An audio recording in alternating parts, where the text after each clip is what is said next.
জয় হিন্দ। দেখো, আজকে আমরা ডাব্লিউবিপি আরো একটা প্র্যাকটিস সেট সলভ করব, ঠিক আছে?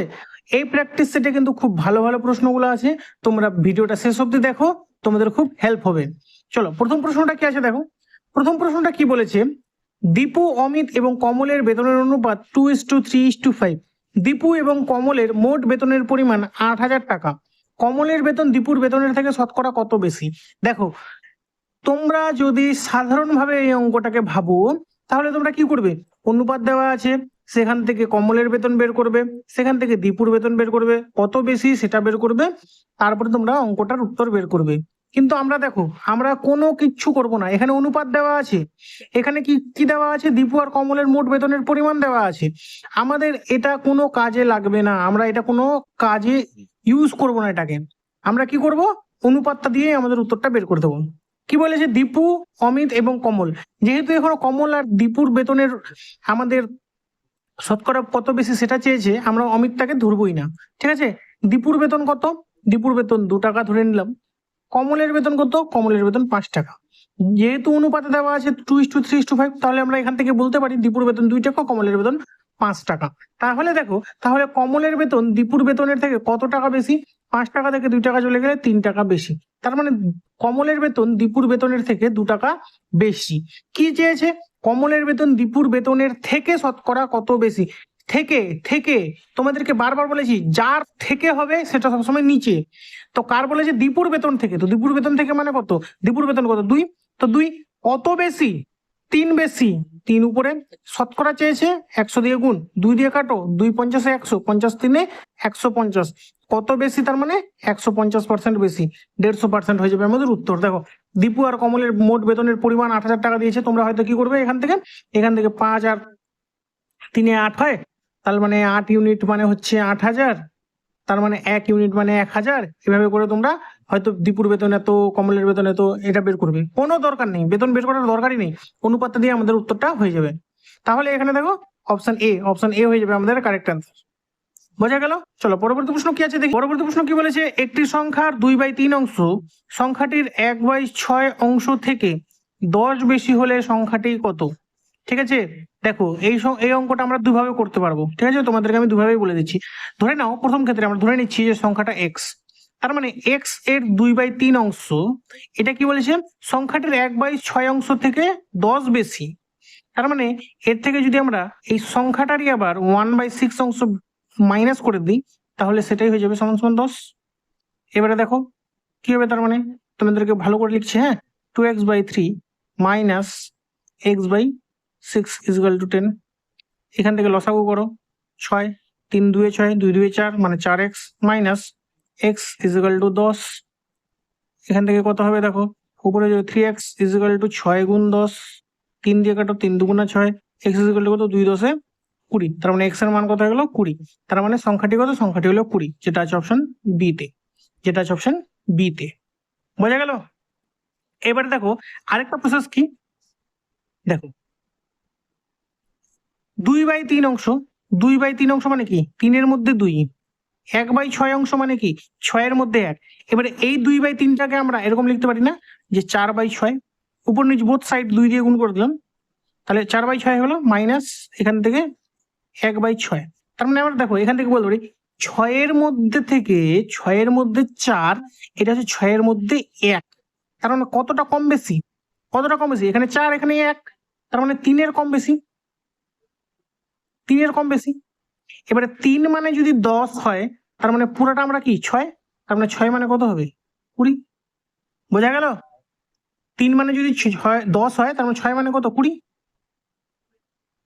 তোমরা যারা এটা বুঝতে পারোনি তারা প্রথম প্রসেসটাই করবে, আর যারা এইটা বুঝতে পেরেছো তারা কিন্তু এই প্রসেসটা করলে সহজে তোমাদের উত্তর হয়ে যাবে। বোঝা গেল? চলো, পরবর্তী প্রশ্ন কি আছে দেখি।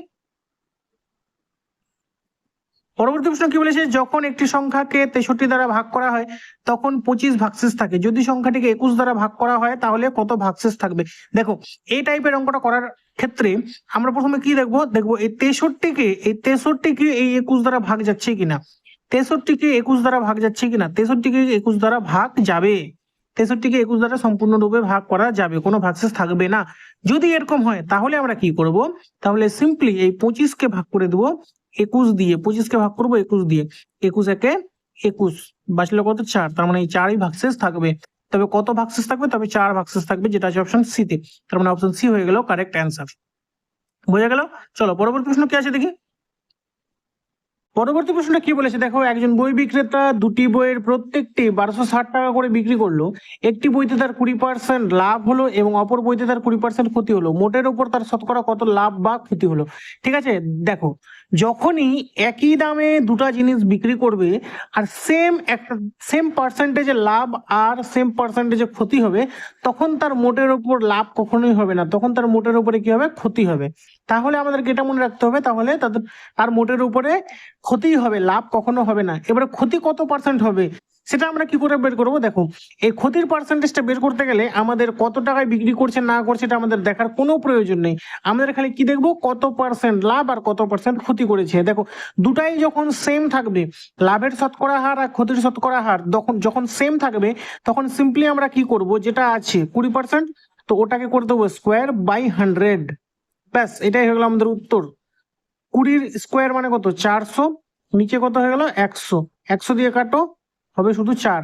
তার মানে আমাদের ক্ষতির পার্সেন্টেজ হবে কত? 4, তার মানে 4% হয়ে যাবে আমাদের ক্ষতি। ঠিক আছে, তোমাদেরকে বললাম এখানে লাভ কখনোই হবে না, এখানে সবসময় ক্ষতিই হবে। ঠিক আছে, তাহলে ক্ষতি কত হয়ে যাবে আমাদের? 4%। বোঝা গেল? যেটা অপশন সি তে, তার মানে অপশন সি হয়ে গেল কারেক্ট অ্যান্সার। বোঝা গেল? চলো পরবর্তী প্রশ্নটা কি আছে দেখি। দেখো পরবর্তী প্রশ্ন কি বলেছে, এক বছরে আসল ও সুদাসলের অনুপাত 16:17 হলে বার্ষিক সুদের হার কত? দেখো এক বছরেই বলে দিয়েছে, তার মানে 16 টাকা আমাদের আসল আর সুদ আসল মিলে হলো 17 টাকা। তার মানে এখান থেকে বলতে পারি, এখান থেকে আমার সুদ কত? এখান থেকে আমার সুদ হলো 1 টাকা। সুদ কত? 1 টাকা।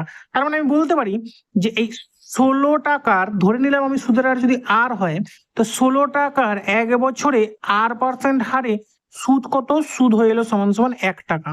তাহলে আর এর মান কত? এখান থেকে আমরা এই সমাধানটা দেখে বের করে নিতে পারবো।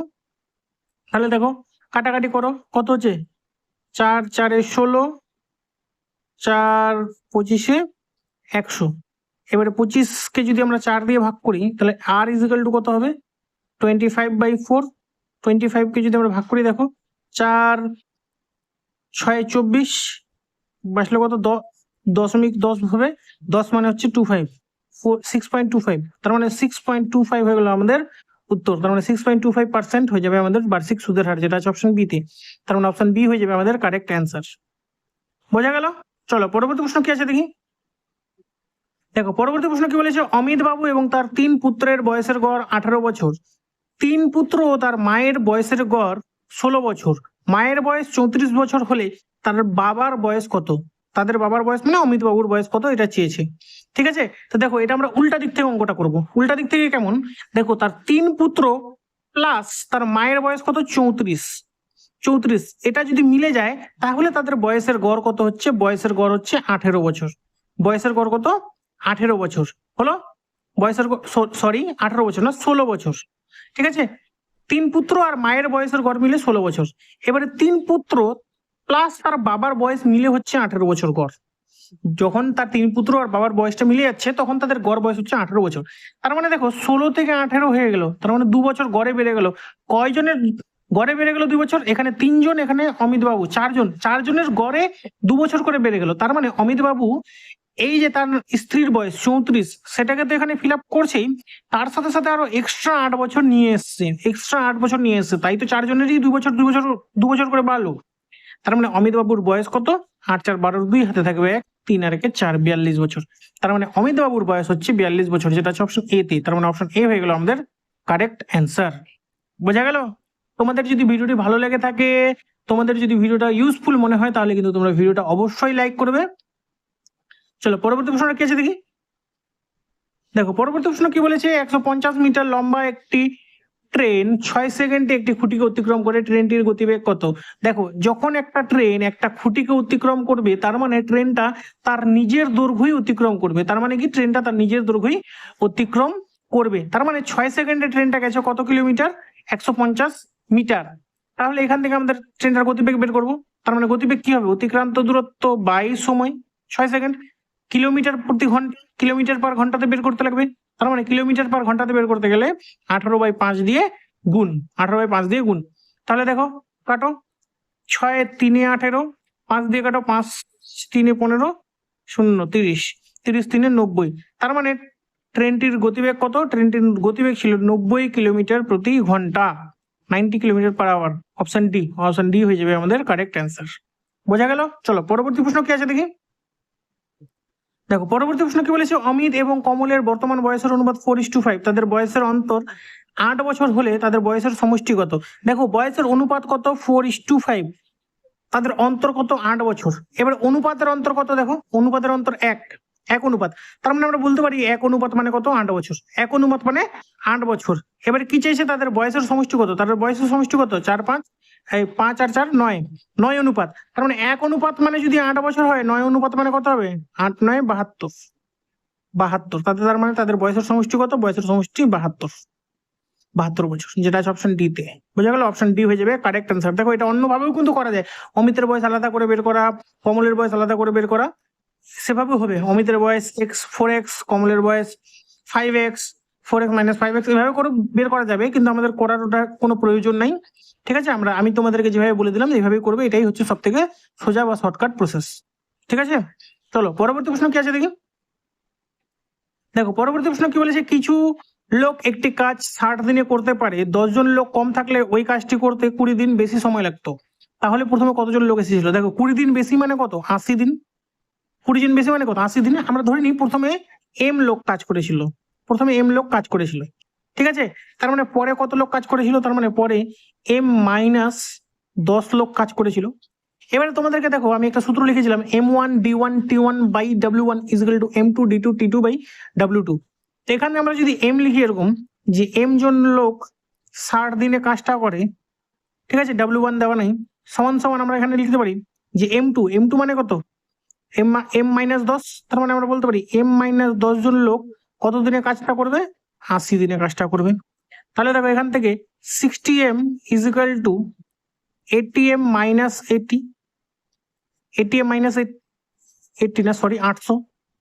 এখান থেকে 60M ওদিকে নিয়ে যাও, 800 এদিকে নিয়ে আসো। তার মানে 800 = হয়ে যাবে এই 80M - 60M।